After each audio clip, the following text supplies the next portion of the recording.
granulocyte colony stimulating factor, or GCSF, is a protein growth factor made by the body, and it stimulates the production of neutrophils in the bone marrow. A GCSF drug is used to bolster the low neutrophil count and to decrease the risk of infection, particularly in some patients who are undergoing chemotherapy. It can also increase the migration of blood-forming stem cells from the bone marrow into the circulation. Age-related immune senescence leads to reduced neutrophil function, mobility, and antibacterial activity. In a lab study, treatment of aged neutrophils with GCSF resulted in improvement in their function and their mobility, and an increase in the number of viable neutrophils. One pioneering physician has explored utilizing the GCSF to activate lymphoid stem cells and to combat immune senescence. Overall, there's evidence to suggest the GCSF can represent a novel tool in the battle against age-related immune senescence. Senolytic activators represent an exciting class of emerging therapeutics in aging science. They selectively target senescent cells, which are cells that have stopped dividing properly and can promote inflammatory responses, and they remove them or decrease their negative impact. Senescent cells have been implicated in many age-related diseases. Senolytic agents can improve the cardiovascular function, promote bone health, increase insulin sensitivity, support healthy metabolism, and rejuvenate stem cells. Quercetin plus dasatinib.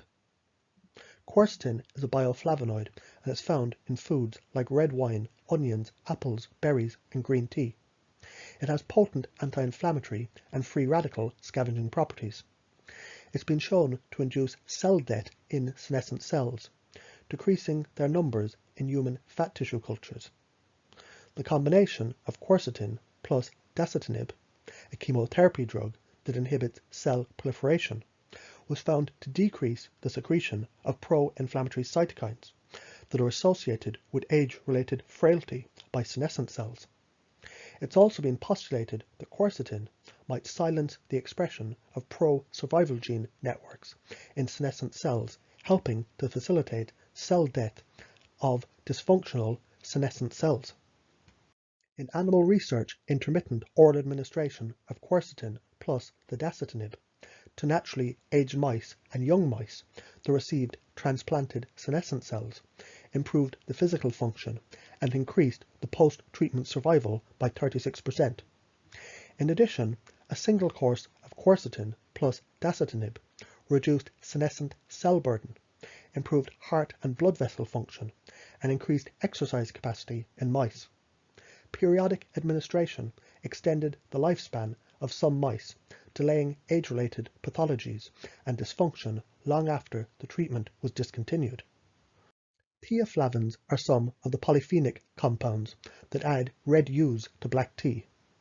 Preclinical evidence indicates that these compounds can have beneficial effects against cancer, atherosclerosis, obesity, osteoporosis, and periodontal disease, and also inflammatory disorders and bacterial and viral infections.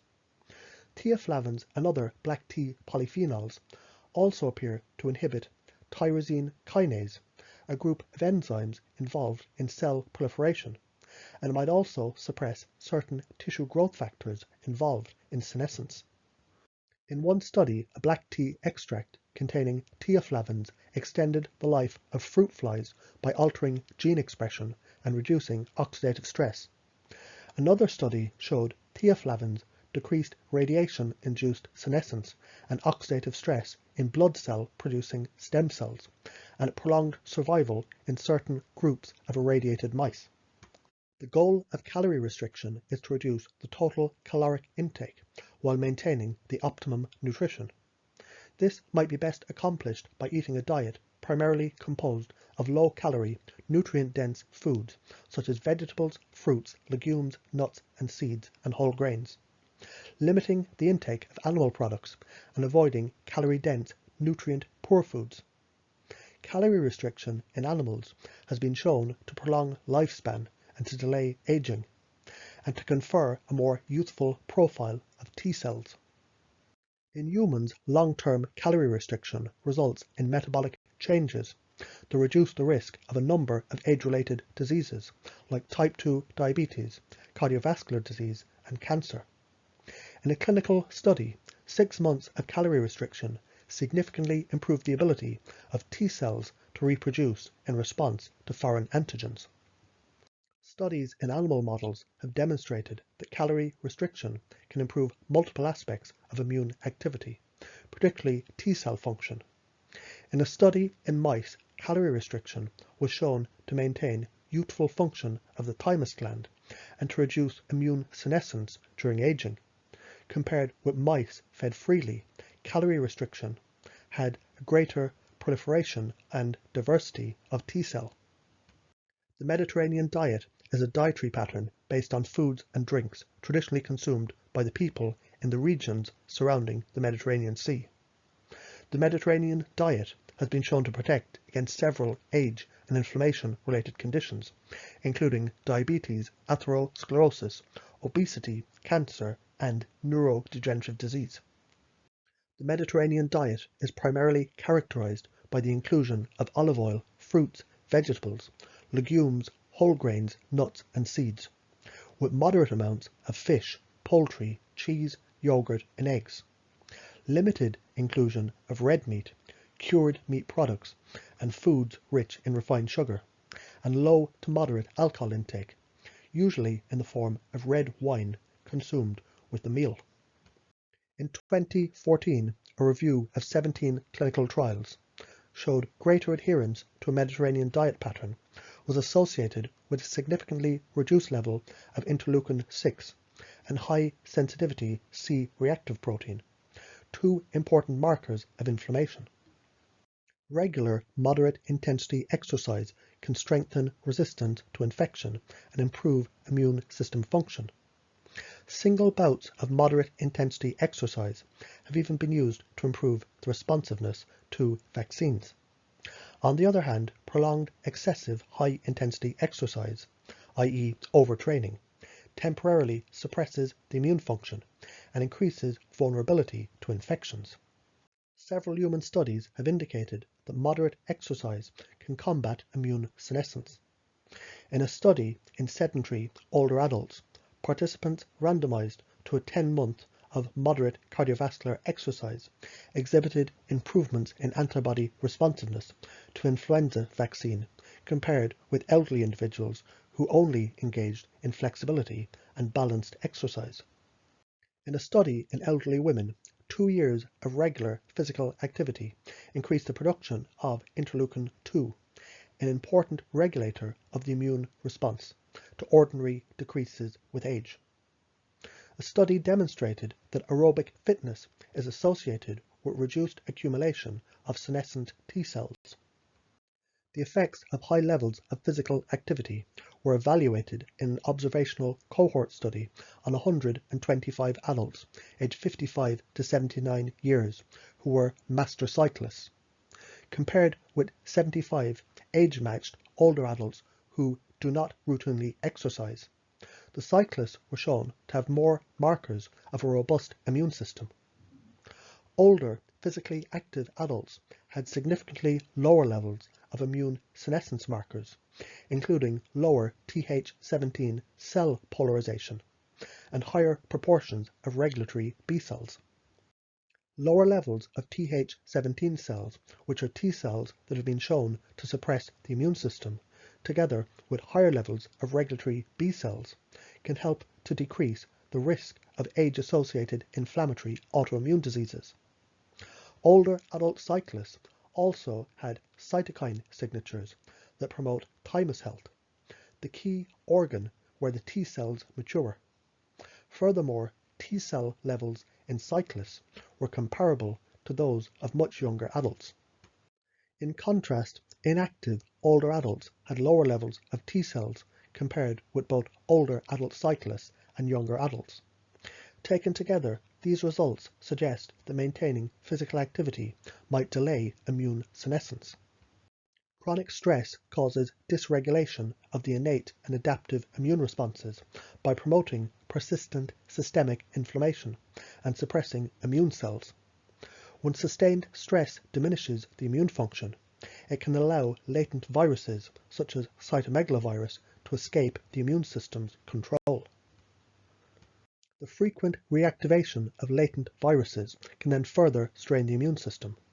Chronic stress and the accompanying chronic elevation of stress-induced adrenal hormone, cortisol, appears to contribute to immune senescence. In fact, the ratio of cortisol to another adrenal hormone, DHEA, might be an important determinant of immune senescence. In studies on patients with early-stage breast cancer, stress management interventions have been shown to improve cellular immune function and to reverse pro-inflammatory gene expression in circulating immune cells. Stress management training in patients with rheumatoid arthritis resulted in decreased levels of stress-induced interleukin-8, an inflammatory cytokine. Lack of sleep can weaken the immune function and increase the susceptibility to respiratory infections, including the common cold. And chronic lack of sleep can be associated with an increased risk of death. Sleep deprivation is associated with elevated cortisol levels, as well as higher daytime levels of inflammatory cytokines like interleukin-1, interleukin-6, and tumor necrosis factor alpha. A study in individuals aged 61 to 86 found even a single night of partial sleep deprivation induced patterns of gene activation associated with biological aging. The adverse effects of poor sleep include functional changes in regulatory T cells and other cells of the adaptive immune system, as well as reduced numbers of NK cells and T and B cells. Reduced sleep has been shown to alter the balance between antibody-mediated and cell-mediated immunity. In one study, participants who were allowed regular sleep the night after vaccines, they had markedly superior long-term antibody responses compared with those who stayed awake that night. Another study showed sleep-deprived individuals had significantly lower antibody responses 10 days after immunization than those who had normal sleep. Research dating back to the 1800s is the basis of the burgeoning interest in the anti-aging effects of so-called young blood. The experimental procedure initially proved that animals' circulatory systems could grow together and become joined, referred to as parabiosis. It was later used to demonstrate that older mice can live longer with their circulation joined to that of a younger mouse. In early animal research, pairing old and young mice through parabiosis was found to have a positive impact on the bone density of the old mouse. More recent animal research suggests parabiosis can help to restore youthful tissue regenerating activity in older stem cells. In one compelling study, growth and development of neurons were found to increase in old mice and decrease in the young mice when their circulatory systems were connected. Another study found brain plasticity and cognitive function were notably enhanced in aged mice joined through parabiosis to young mice. The authors of the study commented, "Exposure of an aged animal to young blood can counteract and reverse pre-existing effects of brain aging at the molecular, structural, functional, and cognitive level." The effects of young blood on older animals are believed to be mediated, at least in part, by immunologic mechanisms. Emerging evidence suggests age-related diminishment of regenerative capacity in the tissues, such as muscles and neurons, might be related to changes in immune signaling. Parabiosis has been demonstrated to transfer immune tolerance. Animal experiments have demonstrated that parabiosis can dampen or eliminate toxic immune reactions to foreign chemicals and tissue transplants. This ability to transfer immune tolerance from one organism to another might have implications for further research into treatments for conditions related to immune hyperactivity, such as autoimmune diseases and allergies. Researchers are exploring the possibility that one or more components of young blood might be able to reverse some aspects of immune aging in humans. Conversely, there might be factors in old blood that disrupt normal stem cell activity and trigger immune system aging. One factor in young blood identified as potentially responsible for some anti-aging effects is called growth differentiation factor 11, or GDF11. Some research suggests the levels of this decline with age, and restoring the levels can reverse some manifestations of aging. However, the area of research remains controversial, as not all studies have confirmed the anti-aging effects of GDF11. Recently, an alternative theory explaining the benefits of young blood transfusion has emerged. This newer perspective suggests that rather than providing anti-aging factors to older transfusion recipients, the young blood might dilute the concentration of pro-aging factors that accumulate with age in the blood of the older individuals. And indeed, old blood transfused into young animals has been shown to exert detrimental pro-aging effects in several tissue types, as well as diminish some measures of physical performance. An ongoing trial is investigating the effects of transfusions of plasma from individuals aged 16 to 25 into those aged 35 and older. This trial will assess the effects of the young blood transfusion on a battery of biomarkers of aging. Data from this and other similar trials promise to help to establish the theoretical and the practical framework that might allow this novel therapy to help aging individuals avoid the perils of immune senescence. For more information on herbs, supplements, and natural treatment plans, check out my website.